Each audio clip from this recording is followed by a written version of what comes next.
Professor Brain Brown's research shows that vulnerability fosters good emotional and mental health. It is a sign of courage. We become more resilient and brave when we embrace who we truly are and what we are feeling.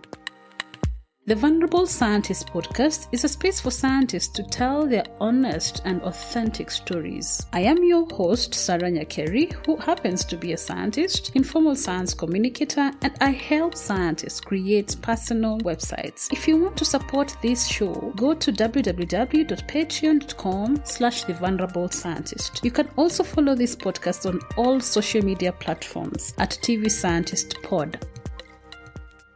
Welcome to part 3 of Dr. Bill Ratemo's story, and he continues telling us more about his journey and also about other things that I included in the podcast, such as hobbies that I thought it's important for us to know about scientists. First of all, just to note that you wanted to do computer science, then maths made you move from computer science to a biology-related course. So it was just like something you had planned before, right? You hadn't thought about it, biotech. I hadn't thought about it, but for me, math was a bit of a challenge even from high school. But, not really a challenge, but I didn't want to struggle so hard, doing so much math. I think computer science has some maths-related courses, so I didn't like them, especially that first year. So I was like, okay, let me do a biology course. I think I'm more comfortable.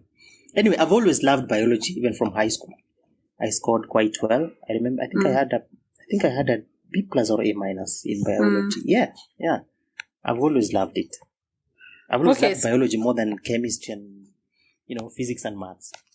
All right. So then you moved to your master's and combined the two, computer science and biotech. No, I combined, it was bioinformatics, eh? Yes. So it's a combination of the two, kind of. Yes. So I think as time went by, I started to love computers. Yeah, it's while doing my towards the end of my undergraduate degree, I started to love computers. Then I said, okay, I think I can't, I wanted to be diverse, and I also wanted to be, in fashion, a course which is, relatively new, doesn't have so many people who qualified in the same, in that course. So I thought bioinformatics was, the in thing. And then I decided, okay, I'm enrolling for this course. So yeah, I enrolled and I enjoyed every bit of it. What are the highs and lows that you experienced when at your time in India? I would say the first thing, being African, going out there, and being Kenyan, never been abroad before, never been even to Uganda. I was, purely Kenyan. I think the first thing I experienced in India was culture shock. Culture shock, I would say, is, man, I think that's what the most difficult time I had. So culture shock was the most difficult thing I had, adjusting from my ways of life to the Indian ways of life. Yeah, it took me some time, adjusting. People see you as different. When you are in the city, you stand out. Everyone is like, come on, you're also here. India. Like, you attract attention. Okay, that one made me uncomfortable. But with time, I guess I developed a thick skin. How different was it from with China? I think in China, the issue of culture shock, when I was going to India, I didn't expect because I was new. I didn't know. So when I went to China, I already now had experience being African abroad. There's some things you expect. So I had already developed a thick skin and, there's so many things they didn't really affect me so much. I had already developed a thick skin. I know, like, so long as I'm doing my thing, if if you're staring at me, that's not my business. So yeah, I'm doing my thing, and I'll always concentrate on me, or maybe my friends only, but other people, not my business. How is it like knowing that you've done a course that is in fashion, as you said, the bioinformatics, or doing a PhD in an outside country, in a developed country, and coming back to Kenya and struggling to get a placement? How is that like? I would say it's disappointing, But what I would say is to encourage everyone out there to be very open-minded. To be very open-minded.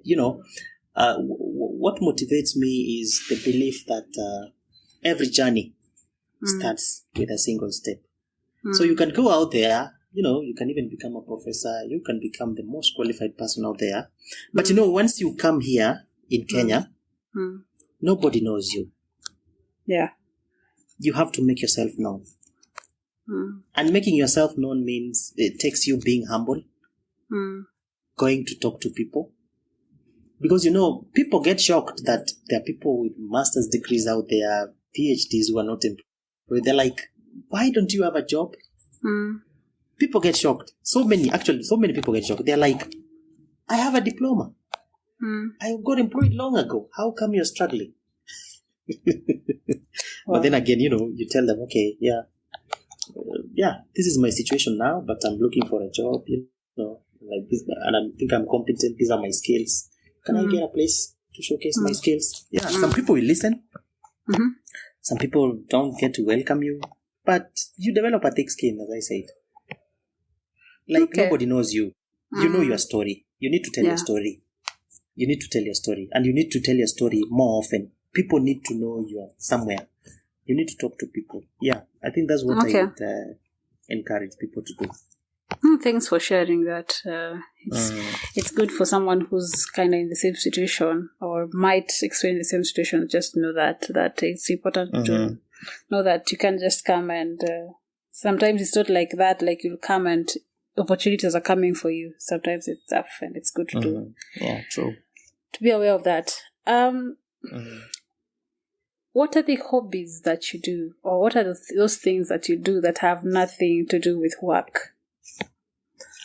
For me, I think I love driving. I also love playing football, and I love jogging. I love jogging, playing football. I also love watching movies when I have time. Yeah, I think that's what I do most of the time. Which movies? Which genre can I say? I'm told there are different genres, Can I say violent genre? Violent? I don't know the genres. Violent. I'm just saying, yeah, I think I love guns. People with guns, violent fighting. I don't know. Which genre is that? Action, I think. Okay, action. Yeah, action. I think I love action movies. Action movies. Is there anything that you like? Movies. So, is there anything that you'd like to put out there that I haven't asked? I think you pretty much asked everything. Okay, what I can add maybe is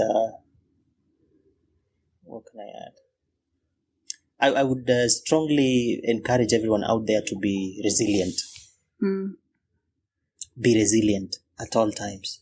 I think resilience in the end pays. And never give up on yourself.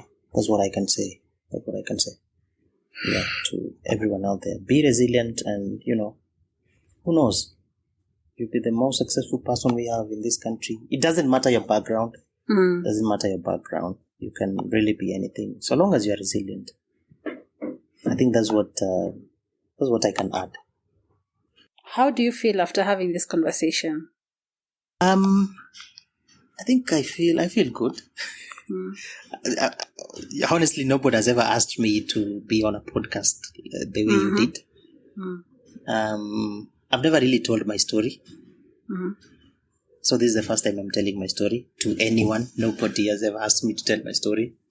So it really feels good to be, be asked about my story. And I've tried to put it up on such a short notice. Like the way this podcast is. Vulnerable Scientist, yes. Yeah. So it feels really good to be asked, telling your story. Yeah, it gives you, I would say, it does what it motivates you, I would say. We have come to the end of the podcast episode, and just for you to note, something that I've never put out there is that I normally ask scientists to give me photos of themselves in an informal setting because I don't like too serious photos. And that's usually one of the endings of the podcast, just so you know. See you on the next episode when I have another guest for you.